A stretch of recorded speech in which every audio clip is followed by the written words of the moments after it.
Página 20, primera parte, las actitudes frente a la muerte. La muerte domesticada. Las nuevas ciencias del hombre y la lingüística han puesto en uso las nociones de diacronía y sincronía, que quizá vayan a ayudarnos. Como muchos hechos de mentalidad que se sitúan en el ámbito de la larga duración, la actitud frente a la muerte puede parecer casi inmóvil a través de periodos muy largos de tiempo.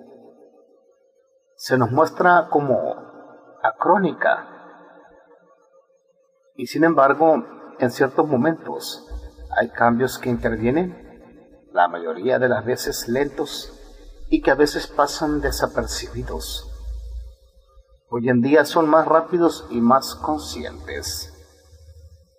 La dificultad para el historiador consiste en ser sensible a esos cambios, así como en no dejarse obsesionar por ellos y en no olvidar las grandes inercias que reducen el alcance de las innovaciones.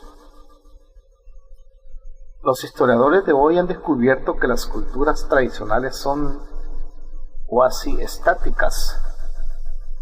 Los mismos equilibrios económico y demográfico no evolucionan prácticamente. Si acaso son perturbados, tienen tendencia a regresar a sus situaciones iniciales. Este preámbulo no es inútil para explicar con qué talante he escogido los temas de estas 4 exposiciones. La primera se situará más bien en la sincronía.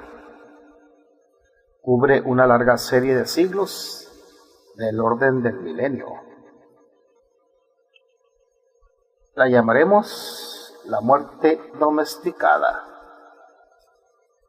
Con la segunda exposición entraremos en la diacronía para ver qué cambios se empezaron a modificar en la Edad Media, aproximadamente a partir del siglo XII, la actitud acrónica frente a la muerte y qué sentido podemos dar a esos cambios.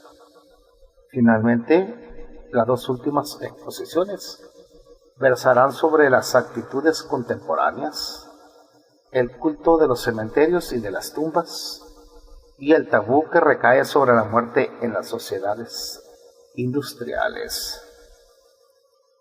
Empecemos por la muerte domesticada. Preguntémonos de entrada, ¿cómo morían los caballeros de la canción de gesta o de las más antiguas narraciones medievales? ¿Cómo morían? En primer lugar, aquellos eran advertidos. No se moría uno sin haber tenido tiempo de saber que iba a morir. O, en ese caso, se trataba de una muerte terrible, como la peste o la muerte súbita, y era necesario presentarla como algo excepcional. No hablar de ella. No hablar de la muerte. Normalmente, pues, el hombre recibía una advertencia. Sabed, dice Gawain, que no viviré ni 2 días. El rey Ban había sufrido una mala caída. Cuando volvió en sí, advirtió que la roja sangre le salía por la boca, por la nariz, por las orejas. Miró al cielo y pronunció como pudo: ¡Ah, Señor Dios, socórreme, pues veo y sé que mi fin ha llegado! Veo y sé. En Roncesvalles, Roland siente que la muerte se apodera por entero de él. Desde su cabeza desciende hacia el corazón. Siente que su tiempo ha terminado. Tristán sintió que su vida se perdía, comprendió que iba a morir. Los piadosos monjes no se comportaban de modo distinto al de los caballeros. En Saint-Martin de Tours, en el siglo X, tras 4 años de reclusión, un venerable ermitaño sintió, nos dice Raúl Glaber, que iba a abandonar muy pronto el mundo. El mismo autor cuenta que otro monje que tenía algo de médico, pues curaba a otros monjes, hubo de darse prisa. Ya no tenía tiempo, sabía que su muerte estaba cerca. Conviene señalar que la advertencia venía dada por signos naturales o, con mayor frecuencia aún, por una convicción íntima, más que por una premonición sobrenatural o mágica. Era algo muy simple que atraviesa las épocas y que encontramos todavía en nuestros días, al menos como una supervivencia en el interior de las sociedades industriales. Algo ajeno tanto a lo maravilloso como a la piedad cristiana, el reconocimiento espontáneo. No había trampa posible ni modo de fingir que no se había visto nada. En 1491, es decir, en pleno renacimiento humanista, periodo que se tiene la mala costumbre de oponer a la Edad Media. En cualquier caso, en un mundo urbanizado bien alejado del de Roland o de Tristán, una Iubéncula, una muchacha muy joven, bonita, coqueta, amante de la vida y los placeres, cae presa de la enfermedad.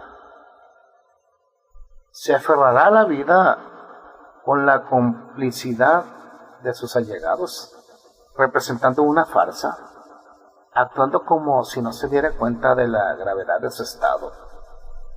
No, y sin embargo se revela, pero esa rebelión no adopta la forma de un rechazo a la muerte. Cum cerneret y felix invencula, de próxima cito imminere mortem, cum cerneret.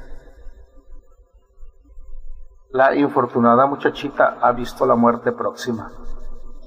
Entonces, desesperada, entrega su alma al diablo. En el siglo XVII, Don Quijote, por más loco que esté, no intenta escapar a la muerte refugiándose en esas fantasías en las que ha consumido su vida. Por el contrario, los signos precursores de la muerte lo reconducen a la razón. Yo me siento, sobrina, dijo él muy cuerdamente, a punto de muerte. Saint-Simon dice de Madame de Montespan que tenía miedo de la muerte. Tenía más bien miedo de no ser advertida a tiempo y también, volveremos sobre ello, de morir sola.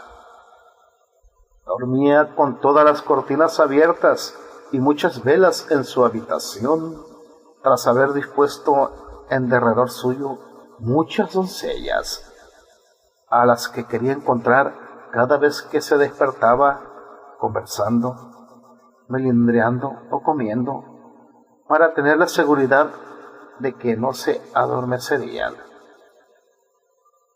Pero, a pesar de su angustia, el 27 de mayo de 1707, también ella supo que iba a morir y tomó sus disposiciones. Las mismas palabras han pasado así de año en año, inmóviles como un proverbio. Las volvemos a encontrar en Tolstoy, en una época en que su simplicidad ya se había enturbiado. Pero es al genio de Tolstói, a quien corresponde haberla reencontrado. Sobre su lecho de muerte en una estación de pueblo, Tolstói gemía: ¿y los mujiks? ¿Cómo mueren los mujiks? Pero los mujiks morían como Roland, Tristán o Don Quijote. Sabían. En las tres muertes de Tolstói, un mozo de postas agoniza en la cocina de la posada cerca del hogar. ¿Sabe?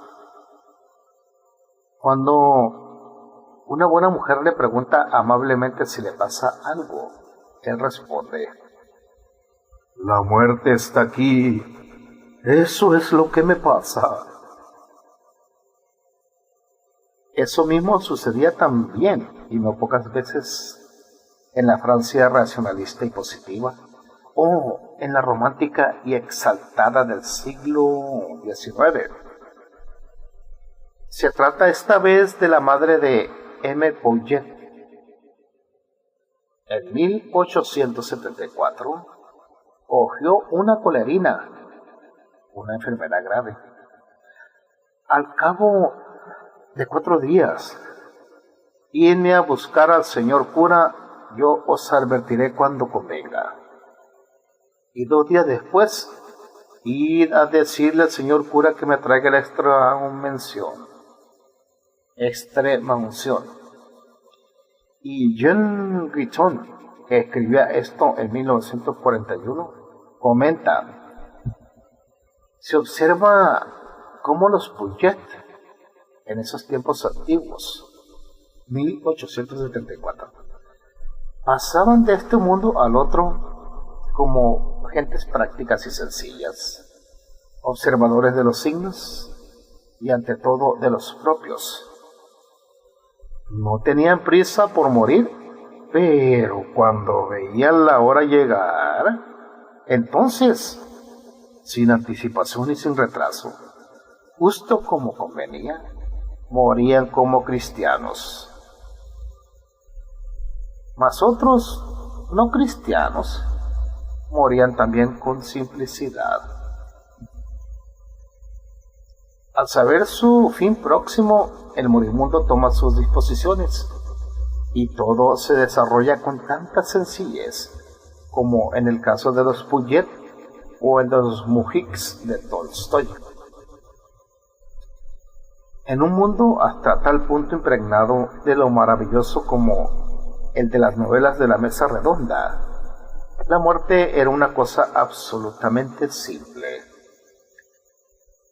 Cuando Lancelot, herido, extraviado, se da cuenta en el bosque desierto de que ha perdido hasta el poder sobre su cuerpo, cree que va a morir. ¿Qué es lo que hace entonces? Gestos que le vienen dictados por las antiguas costumbres. Estos rituales que hay que hacer cuando uno va a morir. Se desprende de sus armas y se acuesta serenamente en el suelo. Debiera estar en el lecho, yaciendo enfermo en el lecho. Repetirán durante varios siglos los testamentos. Extiende sus brazos en cruz. Eso no es habitual. Mas, he aquí la costumbre: estar echado de tal suerte que su cabeza quede orientada hacia oriente, hacia Jerusalén.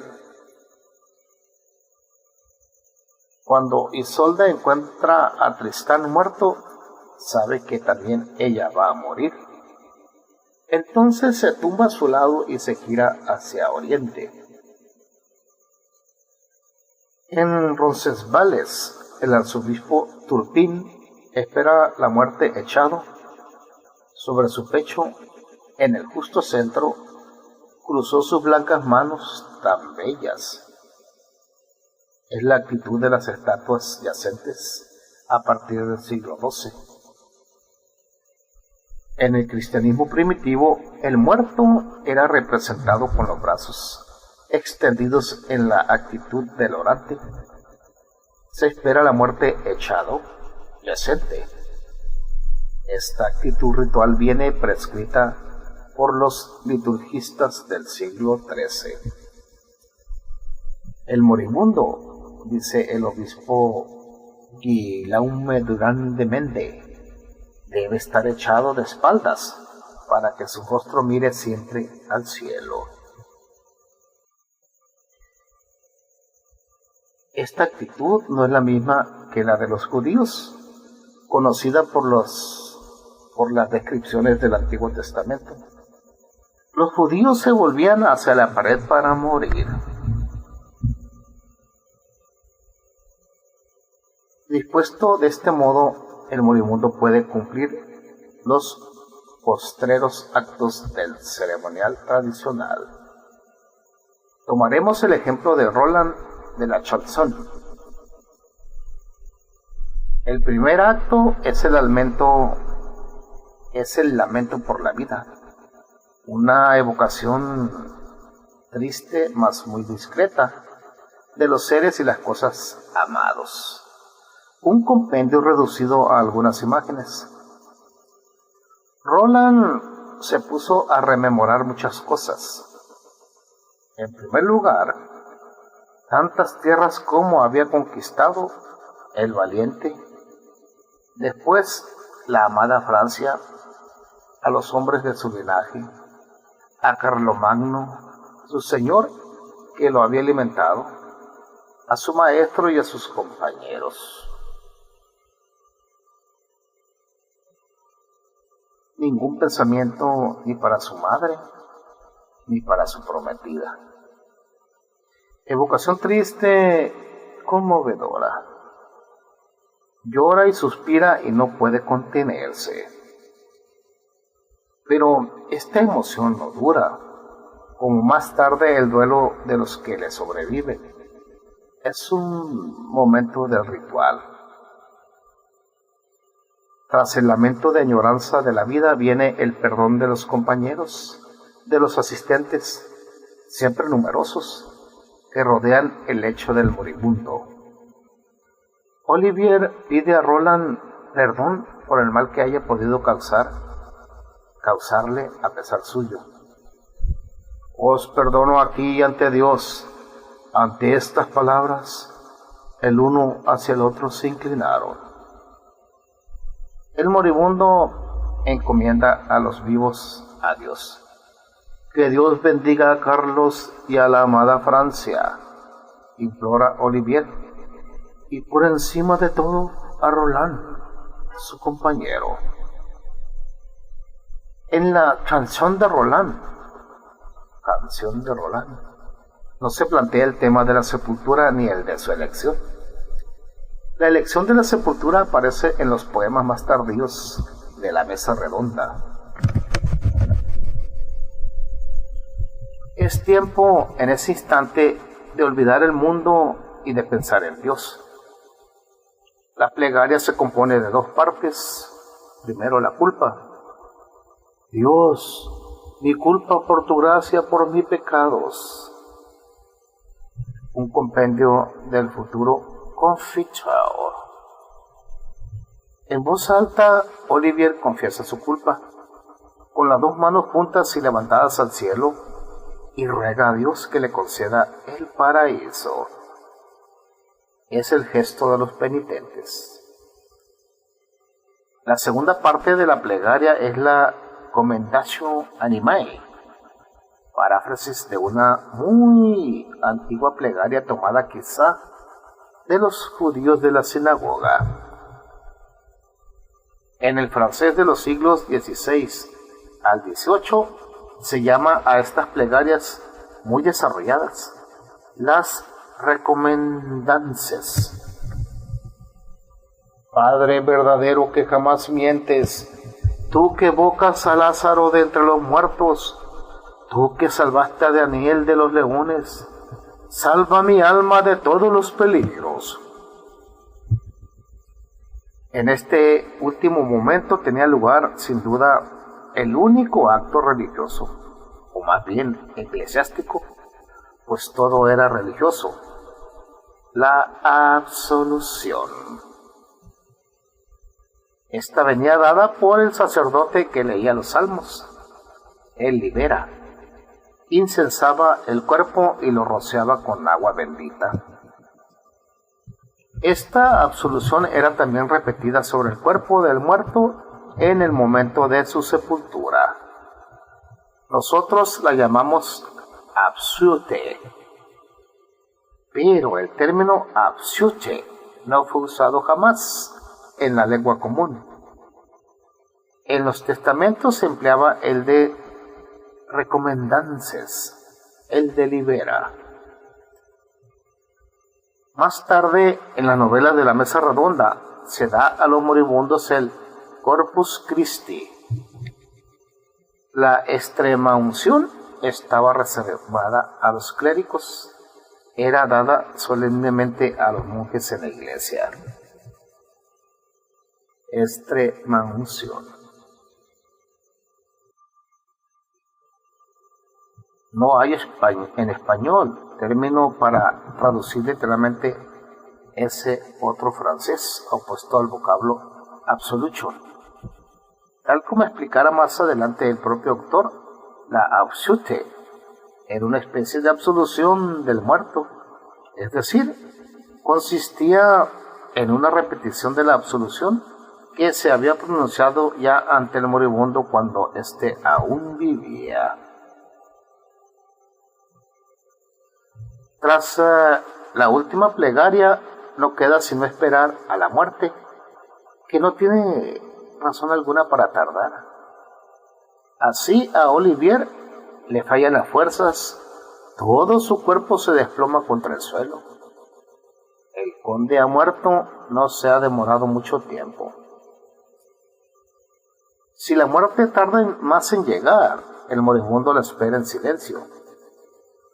Dijo su última plegaria y jamás volvió ya a pronunciar palabra. Detengámonos aquí y saquemos algunas conclusiones generales. La primera ha sido ya suficientemente puesta de relieve. Se espera la muerte en la cama, yaciendo enfermo en el lecho.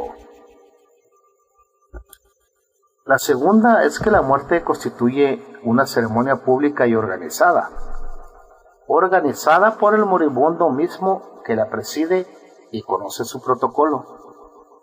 Si llegara a olvidarlo o a hacer trampas, correspondería a los asistentes, al médico o al sacerdote, la obligación de llamarlo a una orden a la vez cristiano y consuetudinario.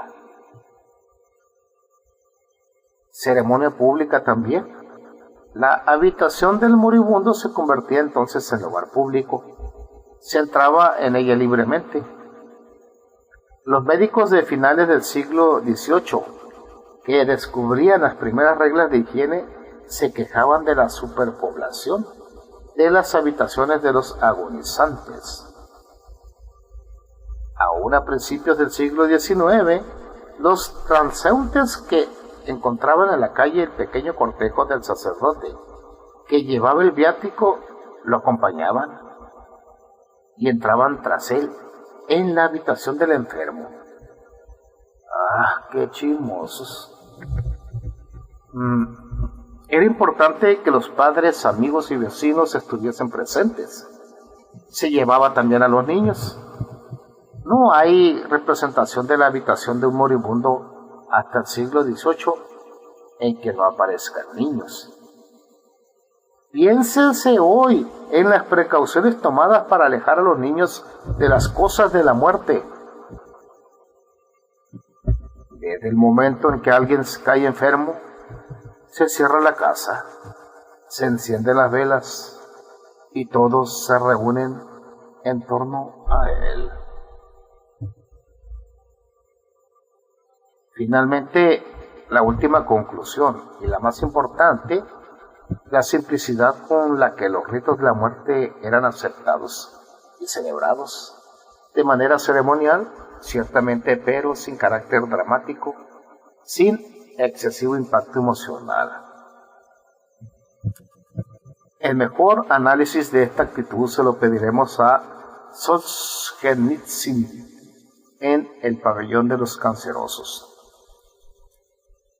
Efrén creía firmemente saber más que sus mayores. Los mayores no habían ni tan siquiera puesto el pie en la ciudad en toda su vida. No se atrevían, mientras que Efrén sabía ya galopar y disparar una pistola a los 13 años. Y he aquí que ahora él se acordaba de la manera que tenían de morir esos viejos, allá lejos en su tierra, tanto los rusos como los tátaros y los udmurtos, sin fanfarronadas, sin aspavientos, sin presumir de que no iban a morir. Todos admitían la muerte apaciblemente. No solo no retrasaban el momento de rendir cuentas, sino que se preparaban a ello tranquilamente y con antelación. Designaban quién se quedaría con la yegua, quién con el potro, quién con el perro, y se extinguían con una especie de alivio, como si solo tuvieran que cambiar de isba. No se puede decir mejor. Así es como se murió durante siglos o milenios. En un mundo sometido a cambio, la actitud tradicional ante la muerte aparece como una masa de inercia y de continuidad.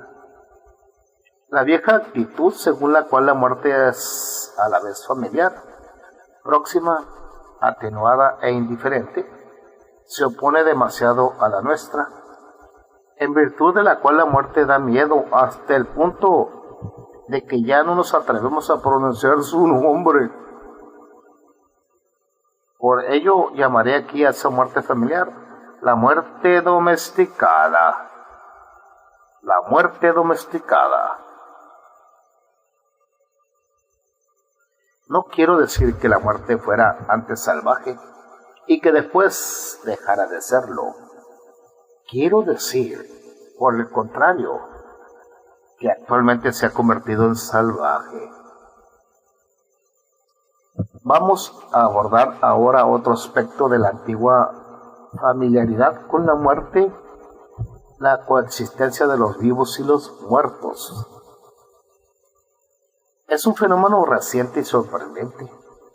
Era desconocido por la antigüedad pagana e incluso cristiana. Nos resulta absolutamente extraño desde finales del siglo XVIII. A pesar de su familiaridad con la muerte, los antiguos temían la vecindad de los muertos y los mantenían en lugar apartado. Honraban las sepulturas. Nuestros conocimientos de las antiguas civilizaciones precristianas provienen en gran medida de la arqueología funeraria, de los objetos hallados en las tumbas. Ahora bien, uno de los fines de los cultos funerarios era el de impedir a los difuntos que volvieran a perturbar a los vivos. El mundo de los vivos debía estar separado del de los muertos. Por ello, en Roma, la ley de las 12 tablas prohibía los entierros in urbe en el interior de la ciudad. El código teodosiano repite esa misma prohibición, con el fin de preservar la sanctitas de las casas de los habitantes. El término funus significaba al mismo tiempo el cuerpo del muerto, los funerales y el homicidio. Funestus significa la profanación provocada por un cadáver. En francés ha dado funeste. Por eso también los cementerios estaban situados fuera de las ciudades, al borde de las calzadas como la Vía Apia en Roma o los Aliscamps en Arles. San Juan Crisóstomo daba fe de la misma repulsión que sus ancestros paganos cuando en una homilia, exhortaba a los cristianos a oponerse a una usanza nueva y poco secundada aún. Guárdate de erigir jamás una tumba en la ciudad. Si enterraran un cadáver en el lugar donde duermes y comes, ¿qué no harías tú? Y, no obstante, tú entierras a los muertos no allí donde duermes y comes, sino sobre los miembros de Cristo. Sin embargo, la costumbre denunciada por San Juan Crisóstomo iba a expandirse e imponerse, a pesar de las prohibiciones del derecho canónico. Los muertos van a entrar en las ciudades de las que han estado alejados durante milenios. Ello empezó no tanto con el cristianismo como con el culto a los mártires de origen africano. Los mártires eran enterrados en las necrópolis extraurbanas comunes a cristianos y paganos. Los lugares venerados de los mártires atrajeron a su vez las sepulturas.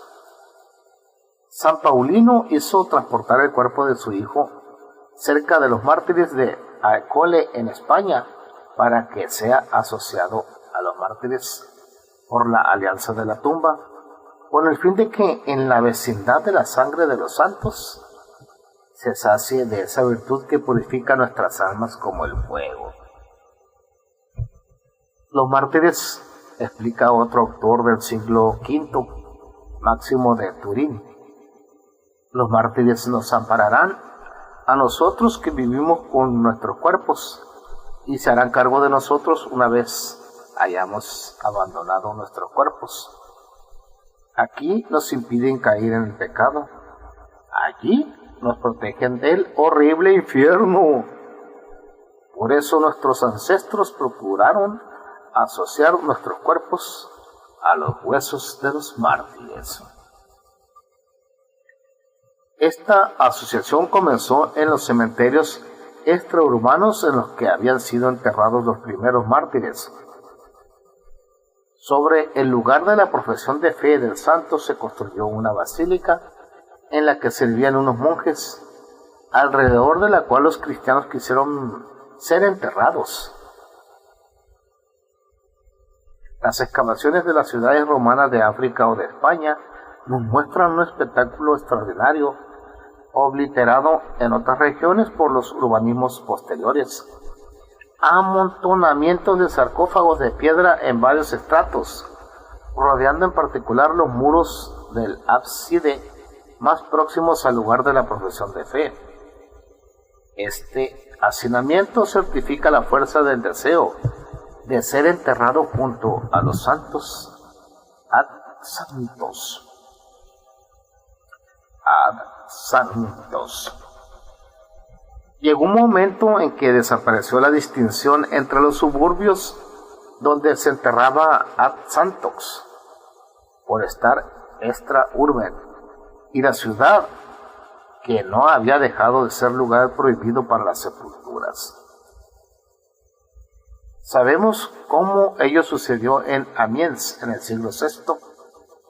El obispo San Bas, muerto en 1540, había escogido su sepultura fuera de la ciudad. Pero cuando los portadores quisieron levantarlo, no pudieron mover el cuerpo, que se había vuelto súbitamente demasiado pesado. Entonces el arcipreste rogó al santo ordenar que sea llevado al lugar que nosotros, es decir, el clero de la catedral, hemos preparado para ti. Interpretaba bien la voluntad del santo, puesto que inmediatamente el cuerpo se volvió livianito. Para que el clero pudiera soslayar la prohibición tradicional y prever la acogida en la catedral de los santos sepulcros y las sepulturas que la santa tumba había de traer, era necesario que los antiguos recelos se hubiesen atenuado notablemente. La separación entre la abadía cementerial y la iglesia catedral quedaba pues difuminada. Los muertos, mezclados ya con los habitantes de los barrios populares de los suburbios que se habían desarrollado en torno a las abadías, penetraban también en el corazón histórico de las ciudades. A partir de entonces ya no hubo diferencia entre la iglesia y el cementerio. En la lengua medieval, el término iglesia no solo designaba los edificios de la iglesia, sino el conjunto del espacio que rodeaba la iglesia. Según los usos de Hainaut, la iglesia parroquial es la nave, campanario y cementerio. La iglesia parroquial es la nave, el campanario y el cementerio. En el patio o atrium de la iglesia, que era también bendito, se predicaba, se daban los sacramentos en las grandes fiestas y se hacían procesiones. Del mismo modo, los enterramientos se hacían por igual en la iglesia, al pie de los muros y en sus alrededores, in porticum o bajo los canalones, sub istilicidio. La palabra cementerio designaba más especialmente la parte exterior de la iglesia, el atrium o atrio. Por eso atrio es una de las dos palabras utilizadas en la lengua corriente para designar el cementerio, mientras que el término cementerio perteneció más bien al latín de los clérigos hasta el siglo XV. Turpin apremia a Roland para que haga sonar el cuerno a fin de que el rey y su hueste acudan a vengarlos, llorarlos y enterrarlos en atrios de monasterios. Atrio ha desaparecido del francés moderno, pero su equivalente germánico se ha conservado en inglés, en alemán y en neerlandés. Churchyard. Existía otro término usado en francés como sinónimo de atrio, el charnier. Lo encontramos ya en la chanson de Roland, carnier. Se ha conservado bajo su forma más antigua, la más cercana al latín carnis. En nuestra habla popular, une beige carne. No existe en español ningún término que traduzca exactamente esa palabra francesa con el sentido que aquí tiene, aunque osario se le acerca mucho. Conservamos el término original por tratarse aquí de una reflexión metalingüística.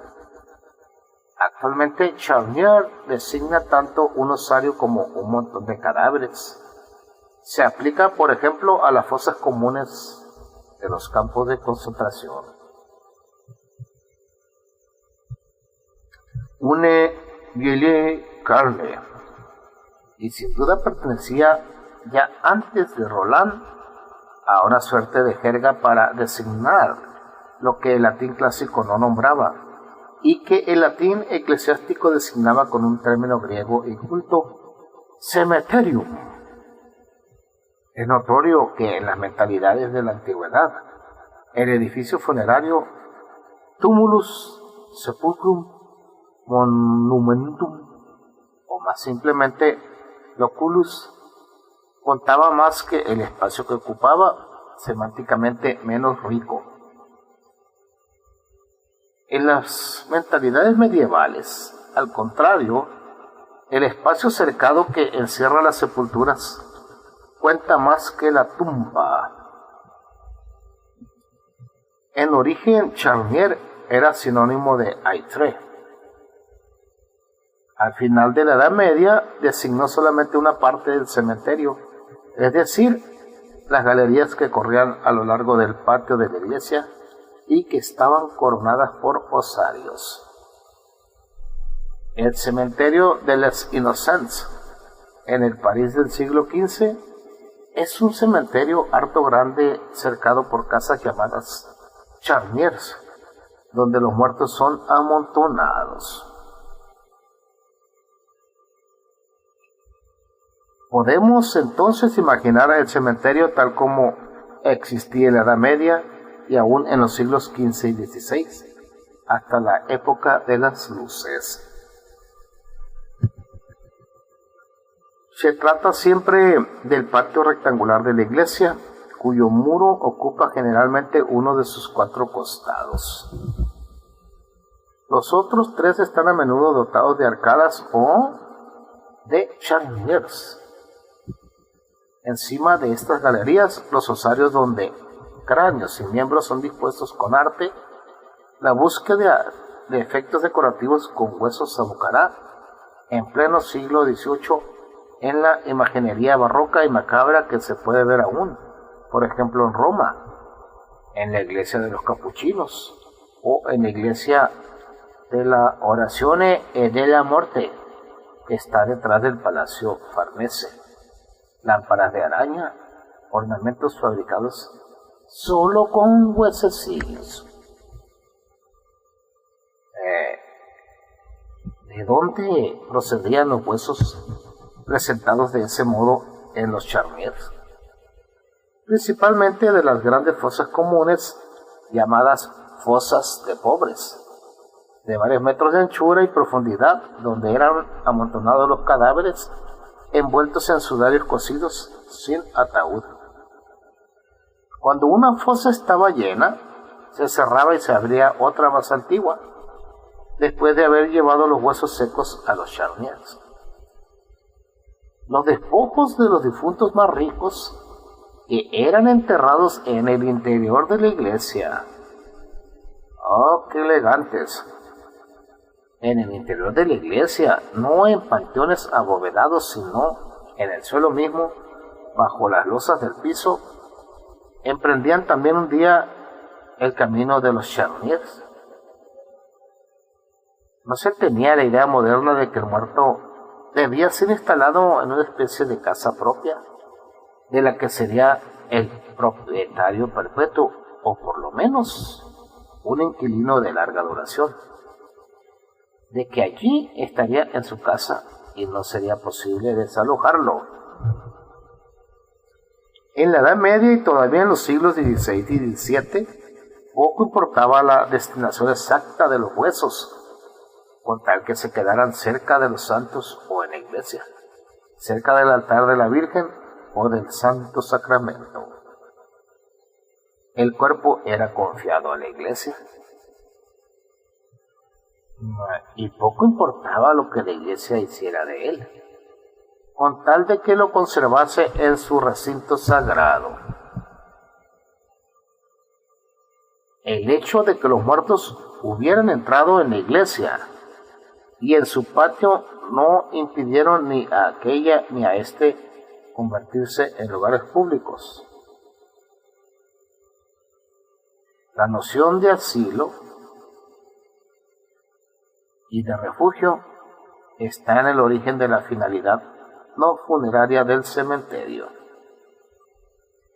Según el lexicógrafo Ducange, el cementerio no constituía siempre necesariamente el lugar donde se enterraba, sino que podía ser, independientemente de cualquier finalidad funeraria, un lugar de asilo, y por la noción de asilo era definido asilus circum ecclesiam.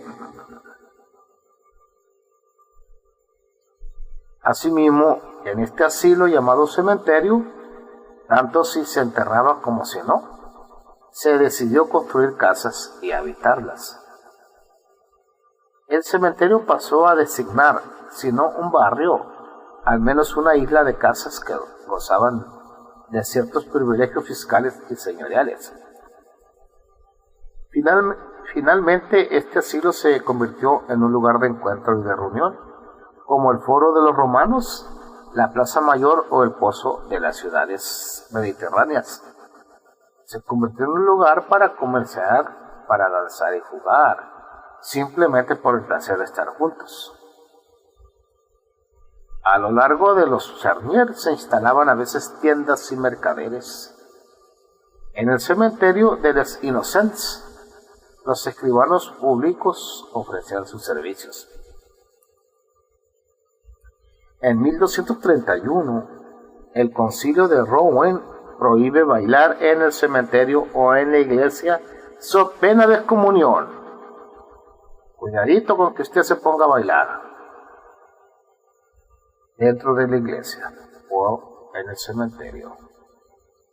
Otro concilio en 1405 prohíbe que se baile o se juegue a cualquier juego en el cementerio y que los mimos, malabaristas, comediantes, músicos y charlatanes ejerzan en él su sospechoso oficio. Mas he aquí que un texto de 1657 muestra cómo se empezaba ya a considerar un poco inconveniente la coexistencia en un mismo lugar de las sepulturas y las 1000 bagatelas que se ven bajo esas galerías. En medio de ese tropel, escribanos públicos, lavanderas, libreros, payasos, marchantes de ropa y frusilerías, se debía proceder a una inhumación, abrir una tumba y exhumar cadáveres aún incorruptos. Además, incluso en días de más frío, el suelo del cementerio exhalaba olores mefíticos. Pero si a finales del siglo XVII empiezan a percibirse signos de intolerancia, hay que admitir que durante más de un milenio la gente se habían adaptado perfectamente a esta promiscuidad entre los vivos y los muertos. El espectáculo de los muertos, cuyos huesos afloraban a la superficie de los cementerios, como el cráneo de Hamlet, no impresionaba a los vivos más que la idea de su propia muerte. Los muertos les resultaban tan familiares como familiarizados estaban ellos con su propia muerte. Esta es la primera conclusión en la que debemos detenernos. Página 42.